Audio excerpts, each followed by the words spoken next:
Leeds, a cradle of innovation, a capital of culture, a Northern Powerhouse. Welcome to a brand new series of Streets of Leeds, and we begin not at the Town Hall or City Square, not overlooking a vast cityscape or at the foot of some towering monument, but here, in the very bowels of Leeds, underneath this incredible feat of engineering amid the dark arches. I'm Mark O'Brien, and it's here that we begin our journey. And joining me over the next 6 weeks is this man, entrepreneur and local historian Jonathan Strait. Yes, we're going to uncover the stories of innovations born in Leeds that have changed the world and continue to do so. So come join us on a journey through the streets of Leeds.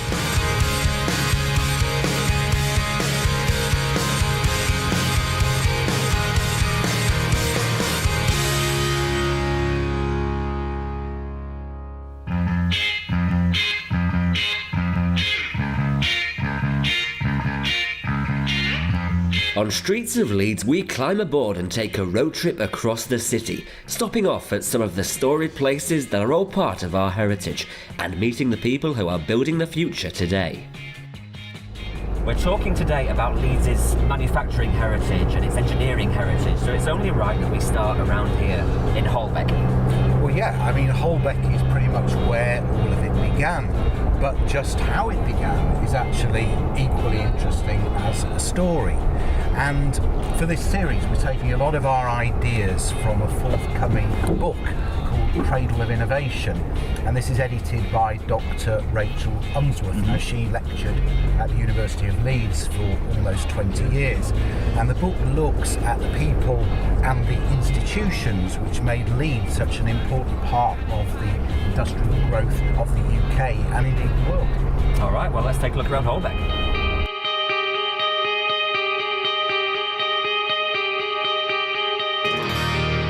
This is the Round Foundry Media Centre, and these days it's home to digital and creative businesses. But there was once a foundry on this site, and guess what? It was round. Not far away from the Round Foundry is the rest of Holbeck, once the teeming hub of industrial Leeds. Like so many great industrial cities, it was the railways that powered Leeds' rapid growth and prosperity. At one time, Holbeck had its own railway station. It was built on 2 levels with 2 different platforms.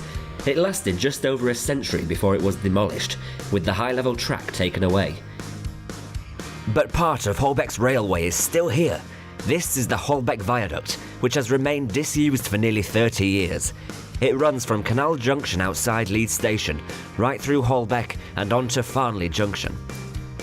With more than 90 arches, overbridges and subways, it runs for nearly 2 kilometres and was considered one of the finest engineering feats of its time, snaking through South Leeds and elevating the trains high above the mills and houses of this burgeoning city.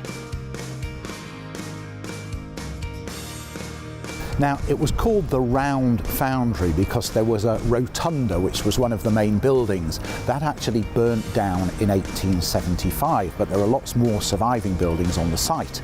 And this was home to a business called Fenton, Murray and Wood. And they made machines for the textiles industry and also static steam engines. But this business also played a major role in the development of the railways. Now let's drive just a couple of miles from here and I'll explain why.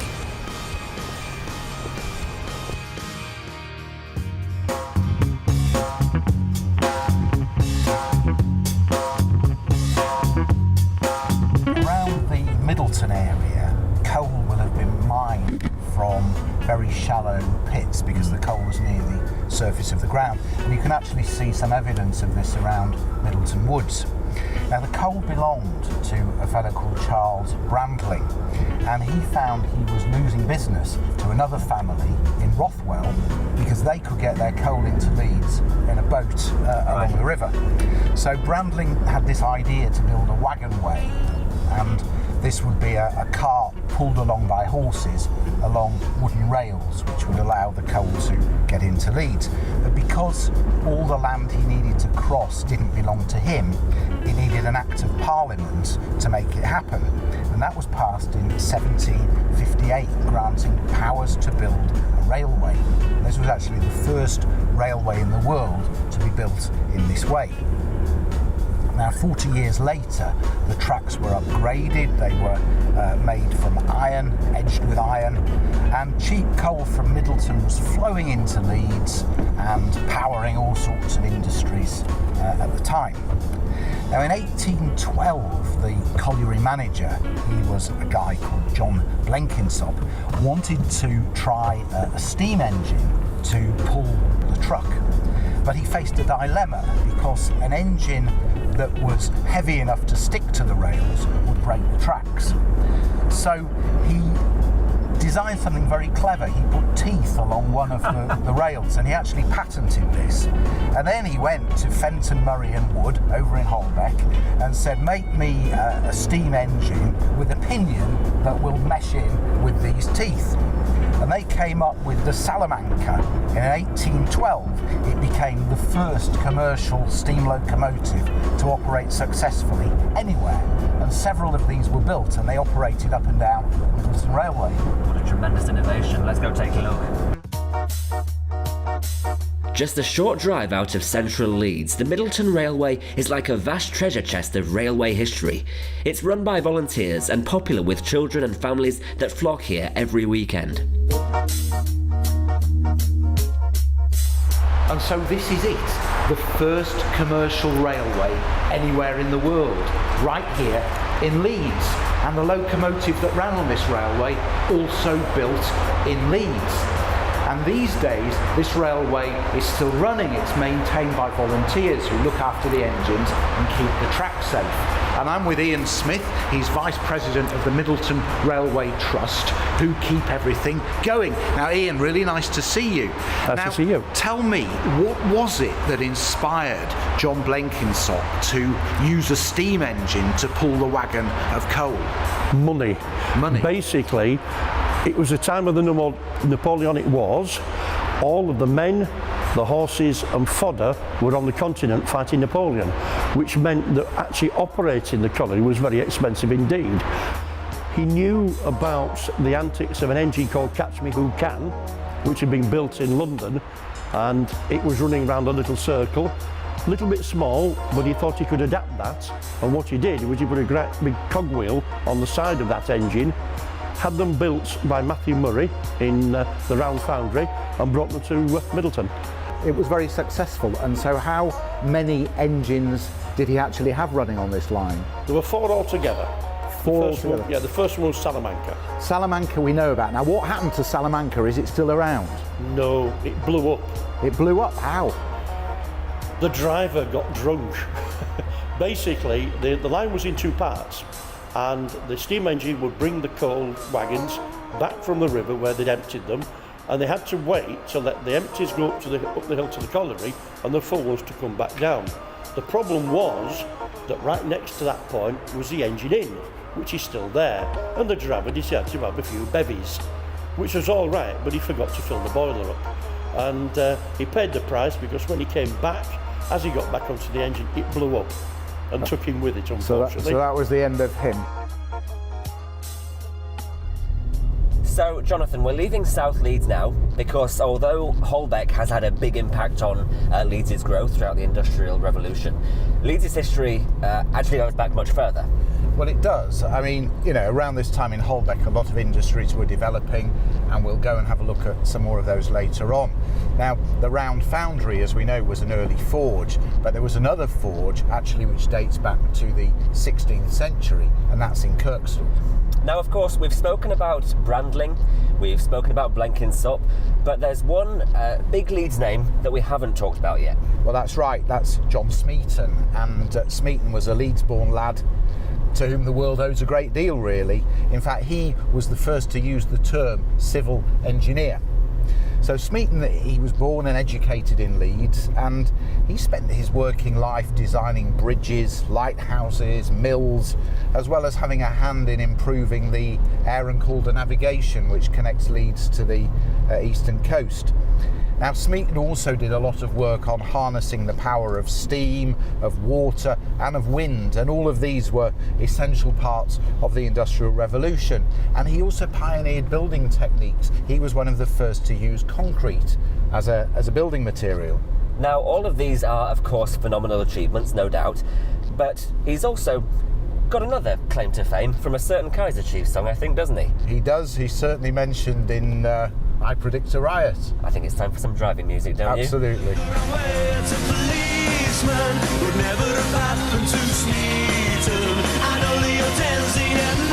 Join us after the break as Jonathan explores the history of Kirkstall Forge that goes back almost a whole millennium, and while I get back on the road.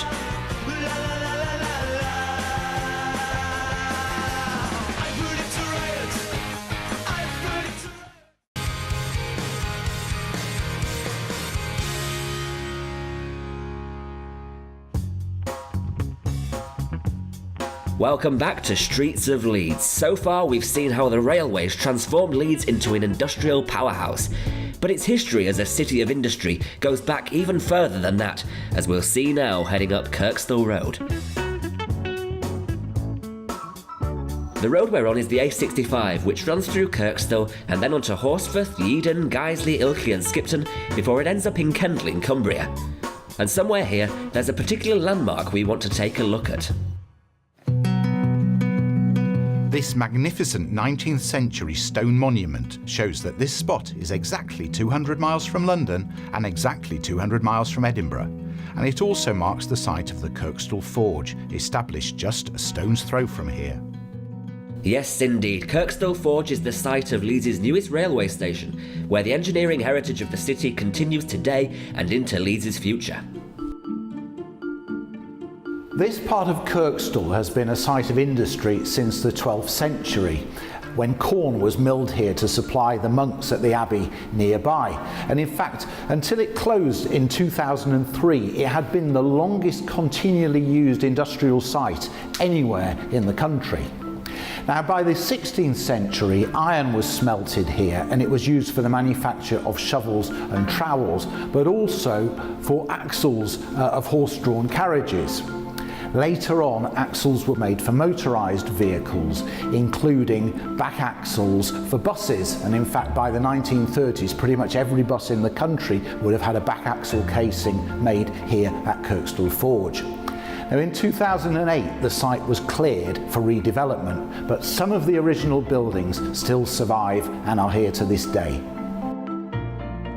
Kirkstall has long been a major centre of industry. The forge was used by the Cistercian monks of the abbey as well as printers.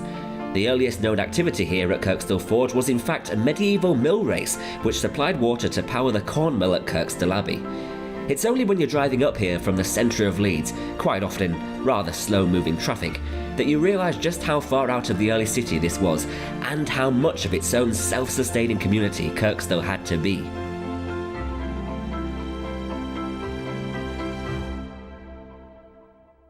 So while Jonathan explores Kirkstall Forge, it's time for me to take a drive back into the city.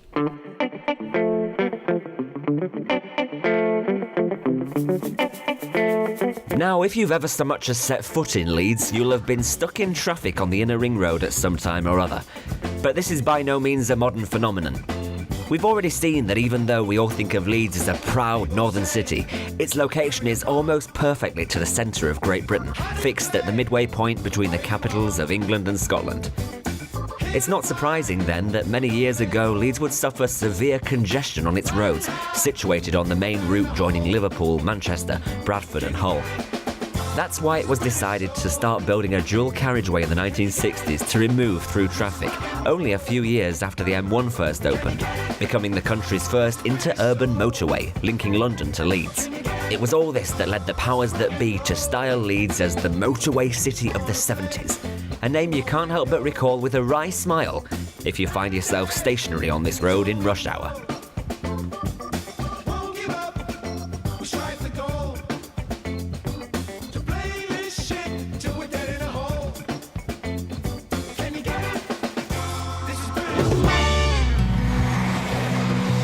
This is Leeds' newest railway station.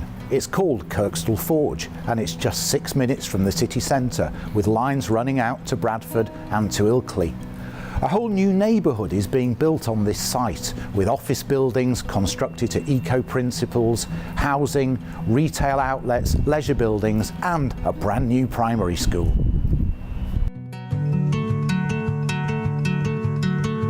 Bradford's Sun Inn played host to a public meeting in 1766 to call for the building of a new canal. There was a great deal of politics over the canal and where it would travel. Two groups were set up to promote the project, one in Liverpool and one in Bradford. In the late 19th century, Sir Titus Salt established his vast new mill beside the canal and built the town of Saltaire to house its workforce. Right here outside Leeds Station is the start of the Leeds-Liverpool Canal. It's the biggest canal in the country built as a single waterway. It runs all the way from here in Leeds through the Yorkshire Dales, runs across the Pennines, scything into East Lancashire before finally reaching Liverpool. It's 127 miles long and took nearly half a century to build. One of the reasons for the success of this canal are these locks. The locks are a way of connecting different parts of the canal that sit at different levels. Now these are so large they'd allow short boats through. Short boats were about twice the size of a traditional narrow boat and could take 45 tons a time. With the air and colder navigation that John Smeaton helped to upgrade, the two canals linked the Irish Sea to the west with the North Sea to the east, and Leeds was the hub in the very middle.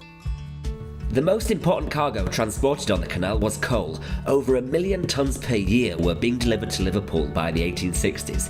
Even here in Yorkshire, the amount of coal carried outweighed limestone. In 2016, the canal celebrated its bicentenary with a major journey led by the heritage education boat Kennet, recreating the first complete Transpennine journey that was originally undertaken by the merchants of Yorkshire and Lancashire 200 years ago. This is the new southern entrance to Leeds Station and it was opened early last year at a cost of nearly £20 million, and it gives great access to the south bank of the river and also to Holbeck. Yes indeed, and this whole part of town, the south bank and Holbeck, it's going to see even more transformation in the coming years with the likely arrival of high-speed railway into the city as well. So for now, let's take a look back around Holbeck and find out more about its rich engineering history and where its future is heading.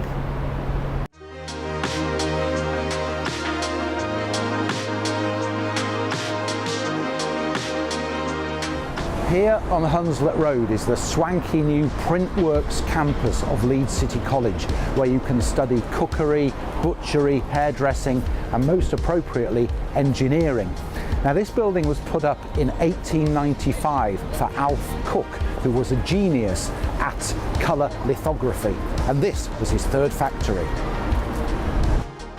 By the time this factory was built, Cook was making playing cards used in all the great casinos of Europe, and he had pioneered the use of trade catalogues. But the big money maker for him was printing colour portraits of the great and the good. As there was no such thing as Hello magazine at the time, these were hugely popular, especially a framed portrait of Queen Victoria, which earned him a royal warrant. Styling himself as the Queen's printer, he would arrive each day in his horse-drawn carriage from his home at Weetwood Hall, now the hotel on the Ring Road near Lawnswood Roundabout. If you look carefully, you can still see his initials on the gateposts there.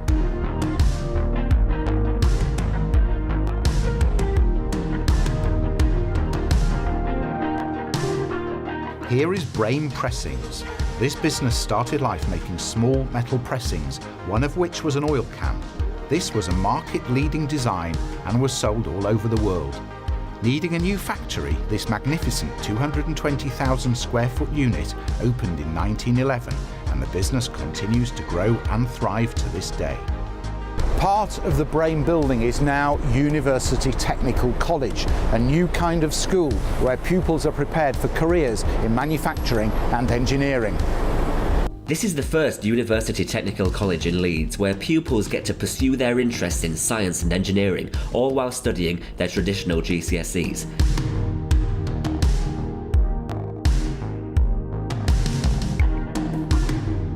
£11 million has been invested to create a modern, cutting-edge environment with facilities for 600 pupils, with areas for scientific research, advanced design and CAD, manufacturing and robotics. Leeds as a city played a pivotal role in the Industrial Revolution, with many great innovations beginning here that spread all across the country and the world. But the heritage of some of these great industrial buildings survives to this day, and it's remarkable to see that young people are studying engineering right here in a building that was part of the industrial growth of this city. Yes, indeed, and it's one of the many stories there are to uncover right here on the streets of Leeds. Next week on Streets of Leeds, we weave our way through Leeds' textiles heritage, visiting Armley Mills and meeting the local designers at work in our region today.